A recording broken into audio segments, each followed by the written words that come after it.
നമസ്കാരം. ഇന്ന് കർക്കിടകം 1. ശരീരവും മനസ്സും ശുദ്ധീകരിക്കാനായി പ്രകൃതി തന്നെ നമുക്ക് ഒരുക്കി തന്നിട്ടുള്ള ഒരു മഴമാസക്കാലം. കർക്കിടകത്തിന് 2 പ്രത്യേകതകളാണ് എനിക്കുള്ളത്. ഒന്ന്, രാമായണ മാസം.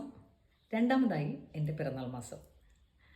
കർക്കിടക മാസത്തിൽ ആത്മശുദ്ധിക്കായി പ്രാർത്ഥനകളും രാമായണ പാരായണവും നമ്മൾ ചെയ്തു പോരുന്നു. അതുപോലെ തന്നെ ശരീര ആരോഗ്യ പരിരക്ഷയ്ക്ക് വേണ്ടി ആയുർവേദ ചികിത്സകളും പ്രത്യേകിച്ച് കർക്കിടക സുഖചികിത്സകളും നമ്മൾ ചെയ്യാറുണ്ട്. എനിക്ക് നിങ്ങളോട് പറയാനുള്ളത്, നിങ്ങളുടെ തിരക്ക് മൂലമോ സമയക്കുറവ് മൂലമോ നിങ്ങൾക്ക് രാമായണ പാരായണം സാധ്യമാകുന്നില്ല എങ്കിൽ അതിൻ്റെ സംക്ഷിപ്ത രൂപമായ ഏകശ്ലോക രാമായണം ദിവസവും മുടങ്ങാതെ ചൊല്ലാൻ ശ്രമിക്കുക.